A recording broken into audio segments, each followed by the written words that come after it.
straight in. That's it.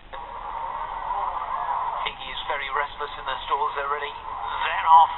They race away for the Infinity Ecosis Tyres Handicap Stakes, and a good start by Clock on Tom. Dusky Queen's away well towards the inside, and sitting in behind them, Penny Garcia is racing prominently as well.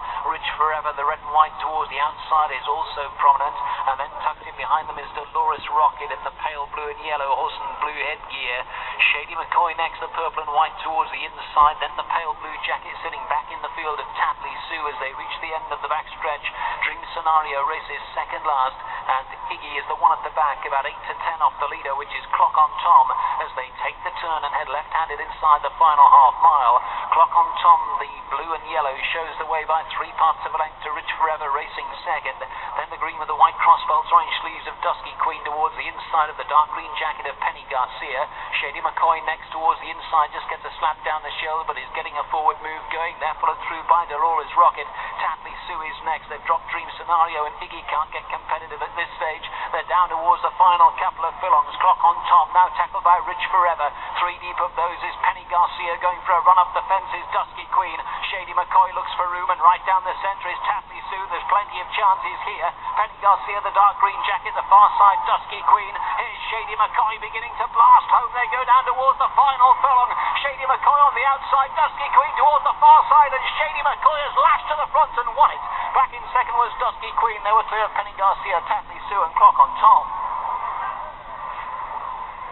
Well, he flew for the line. That was speedy, wasn't it? 11 to 4 joint favourite. Shady McCoy wins it, foiling the gamble on 3 Dusky Queen, and third number 2 Penny Garcia, fourth number 1 Tapley Sue. Didn't look too easy a ride. Slowly out of the stalls, rushed up, and then was running up the back of horses a wee bit, or wanted him to go faster. Switched to the outside, but couldn't get to Shady McCoy. Went in pursuit of this runner-up Dusky Queen, and they were really flying, tanking this last furlong, weren't they, right? He was, yeah. I think he's won with a bit in hand because he didn't get the clearance to run Robert Winston, but once he's got upside, he's won going away. We'll see from the stalls. See, oh, crikey, yeah, what was that burst out? Number 9, is it? Clock on Tom. Yeah, Clock on Tom, and he's immediately out in front, yellow sleeves. Dusky Queen, Tony Hamilton was keen to get a good position, and she did do. She had the run of the race. She had every chance. She went to the front. But Shady McCoy, doubts beforehand, would he improve for the gym? Almost certainly has. Yeah, you were talking about that, weren't you, saying that it wouldn't be any bar to success. The handicapper tried to nail him down with 72. It had to be guesswork. Hammered some horses in the 40s by a very cosy 7 lengths that day at Hamilton, unexposed, and has come from just behind to run down the leader, Dusky Queen, who got a nice furrow up the far side. She did, yeah. As I mentioned, she was ideally positioned, wasn't she? Third at this stage. Rich Forever's prominent red and white colours. Penny Garcia, she was well positioned as well. She wasn't quite good enough. She'd run a solid race, but you just wonder if she's in the grip of the handicapper at the moment. But just watch the run through Robert Winston.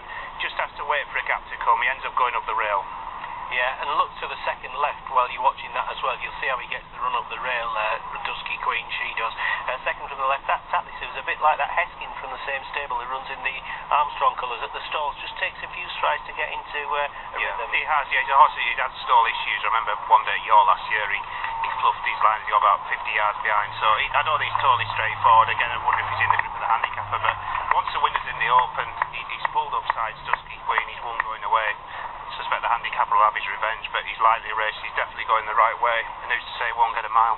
And I like the way that they've skipped clear of these as well. They've done it in a style which thinks, well, you feel for the second because it's clearly just run into one, hasn't it, because it's clear of the others. But the way you don't normally see them whizzing home like that, do you, after a fair pace? You'd be pleased with that because it looks a competitive handicap before it looks a tight race, but Dusky Queen, she's run really well in second. As you say, she's bumped into one today, but they're a good way clear of Penny Garcia, who's at the top of the game at the moment. She's running really well. Yeah, that's right. Yeah, exactly. There you'll see Shady McCoy just almost looking as though the door was going to close. It's just to the right of the shot there. Sleeves, the stripy sleeves, you'll see it, and it's one off the rail now and runs down. The winner gets first run. That's what makes this performance all the more meritorious. The leader's not stopping, finishes second. The winner's running at a time. And the second's still bombing it to the line. Absolutely, he's won going away, hasn't he? So good day for David Barron, double on the board. He's got a couple of contenders in the big sprint tomorrow. Got to stick with that winner, haven't we? Oh, yeah, definitely. Definitely. I mean, he'll go up a fair bit, but even so, I don't think he'll catch him in one fell swoop there, the handicapper. But Shady McCoy wins it. Non-scientific tip was the one that got it right in the end. Sitting here in the As shade. good a reason as any. Yeah, well, we might as well ditch the other attempts to pick winners because they weren't working. Although I speak for myself, not Mark. Let's get the SPs with Niall. Yeah, Shady McCoy wins 11-4, joint favourite. Holds no entries at the minute. A double in day for David Barron, and Robert Winston was on board. Dusky Queen, the other joint favourite in second place, and Penny